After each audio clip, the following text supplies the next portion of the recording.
بسم اللہ الرحمن الرحیم۔ السلام علیکم اسٹوڈنٹس، کیسے ہیں آپ سب؟ جیسے کہ لیکچر نمبر 1 میں ہم نے اس سبق کے مصنف کے بارے میں پڑھا تھا، آج ہم سبق پڑھنے جا رہے ہیں اخلاق نبوی۔ تو اس سے پہلے آپ کو مصنف کے بارے میں بتایا گیا تھا، تفصیلاً ہم نے اس کے بارے میں بات چیت کی تھی، سمجھایا تھا۔ تو آج ہم مولانا شبلی نعمانی کی کتاب سیرت النبی جلد 2 سے لیا گیا ہے یہ سبق، اخلاق نبی صلی اللہ علیہ وآلہ وسلم، یہ پڑھیں گے۔ اور یہ پڑھنے سے پہلے میں آپ کو بتاتی چلوں کہ یہ سبق نثری اعتبار سے سیرت ہے۔ تو آئیے دیکھتے ہیں، اب ہم اس میں ایک عظیم ہستی کے بارے میں پڑھنے جا رہے ہیں۔ تو سب سے پہلے ہمیں یہ دیکھنا ہے کہ ان کی صفات کون کون سی ہیں۔ تو یہ سبق ہے اخلاق نبی صلی اللہ علیہ وسلم۔ اس میں پہلی صفت ہے مداومت عمل، دوسری ہے حسن خلق، تیسری صفت ہے ایثار، تواضع، بچوں پر شفقت، لطف طبع۔ تو یہ ہے اس میں جو صفات ہم پڑھیں گے اخلاق نبوی صلی اللہ علیہ وآلہ وسلم کی۔ تو آئیے ہم شروع کرتے ہیں پہلی صفت سے، مداومت عمل۔ مداومت عمل کا مطلب ہے وہ عمل جو کہ مسلسل کیا جائے، یعنی اس کو چھوڑا نہ جائے۔ پھر اب صفحہ نمبر 3 ہے، آپ بھی نکالیں اپنی کتاب میں صفحہ نمبر 3۔ تو اس میں ہم پڑھتے ہیں، اور یہ سبق جب ہم پڑھیں گے تو اس میں ہم مولانا شبلی نعمانی کا انداز تحریر دیکھیں گے، کتنا سلیس اور خوبصورت انداز تحریر ہے جو ہر کسی کو پڑھنے سے سمجھ آ جاتا ہے۔ تو آئیے شروع کرتے ہیں۔ اخلاق کا سب سے مقدم اور ضروری پہلو یہ ہے کہ انسان جس کام کو اختیار کرے اس پر اس قدر استقلال کے ساتھ قائم رہے کہ گویا وہ اس کی فطرت ثانیہ بن جائے۔ انسان کے سوا تمام دنیا کی مخلوقات صرف ایک ہی قسم کا کام کر سکتی ہیں اور وہ فطرتاً اسی پر مجبور ہیں، لیکن اخلاق کا ایک دقیق نقطہ یہ ہے کہ انسان اپنے لیے اخلاق حسنہ کا جو پہلو پسند کرے اس کی شدت سے پابندی کرے اور اس طرح دائمی اور غیر متبدل طریقے سے اس پر عمل کرے، گویا اپنے اختیار کے باوجود اس کام کے کرنے پر مجبور ہے، اور لوگ دیکھتے دیکھتے یہ یقین کر لیں کہ اس شخص سے اس کے علاوہ اور کوئی بات سرزد ہو ہی نہیں سکتی۔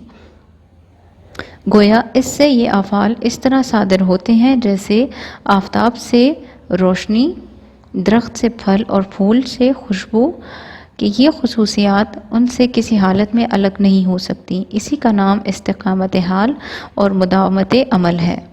تو یہ آپ کا ایک پیراگراف کمپلیٹ ہو گیا ہے۔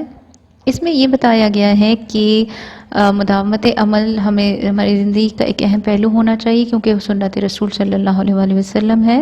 جیسا کہ آپ نے اس کا مطلب جانا، مداومت عمل وہ عمل ہے جو کہ مسلسل کیا جائے، جیسے کہ مثال کے طور پر سچ بولنا، نماز پڑھنا اور اچھے اخلاق، یہ سب چیزیں ہمارے مداومت عمل میں ہونی چاہیے۔ یعنی کہ اگر ہم سچ بول رہے ہیں تو ہمیں اس طرح کاربند رہنا چاہیے اس سچ بولنے پر، اور اس نماز اگر ہم پڑھ رہے ہیں تو ہمیں اتنی پابندی سے وہ کام کرنا چاہیے کہ وہ ہماری صفت کا، ہماری سیرت کا، ہماری ایک صفت میں سے ایک صفت لگے، ہماری سیرت کا حصہ نظر آئے، اور اس کے علاوہ کوئی سوچ ہی نہیں سکے کہ دوسرا کوئی کام ہم کر سکتے ہیں۔ یعنی اس کے علاوہ ہم کسی دوسرے کام کے بارے میں سوچ ہی نہیں سکتے۔ کسی بھی کام کے کرنے پر ثابت قدمی، یہ کہہ سکتے ہیں کہ وہ مداومت عمل کہلاتی ہے۔ اور مداومت عمل کا یہی مقصد ہے کہ انسان کی سیرت میں، اس کی عادات میں ایک کام اس طرح سے رچ بس جائے کہ وہ اس کی ذات کا حصہ لگے۔ انسان اشرف المخلوقات ہے جیسا کہ آپ کو پتہ ہے، تو اللہ پاک نے انسان کو ایسی صلاحیتیں دی ہوئی ہیں کہ وہ جس کام کو کرنا چاہے ایک وقت میں وہ 10 کام بھی کر سکتا ہے، جبکہ دوسری جو مخلوق ہے وہ اس صفت سے بے بہرہ ہے، کیونکہ جس کام کے کرنے پر ان کو مامور کیا گیا ہے وہ وہی کام کر سکتی ہیں، لیکن انسان اشرف المخلوقات ہے اور انسان میں بہت ساری صفات ہیں، وہ ایک وقت میں بہت سارے کام کر سکتی ہے۔ یہ اللہ پاک کا ایک عطیہ ہے، جیسے کہ یہاں بتایا گیا ہے کہ انسان اپنے لیے اخلاق حسنہ کا جو پہلو پسند کرے اس کی شدت سے پابندی کرے۔ یعنی کہ اگر آپ نے سچ بولنا ہے تو یہ نہیں کہ جو حالات موافق ہوں، آپ کے حق میں بہتر ہوں، آپ اس وقت سچ بولیں۔ سچ بولنا ہے تو بہرحال ہر وقت میں، ہر قدم پر، ہر صورت میں بولنا ہے۔ تو دیکھیں اور لوگ دیکھتے دیکھتے یہ یقین کر لیں کہ اس شخص سے اس کے علاوہ کوئی اور بات سرزد ہو ہی نہیں سکتی، جیسا کہ ہمارے نبی پاک صلی اللہ علیہ وآلہ وسلم کے صادق اور امین ہونے پر کفار بھی یقین کرتے تھے، ان کی جان کے در پہ تھے، لیکن اس کے باوجود اپنی امانتیں ہر صورت وہ ہمارے نبی پاک صلی اللہ علیہ وآلہ وسلم کے ہی پاس رکھواتے تھے۔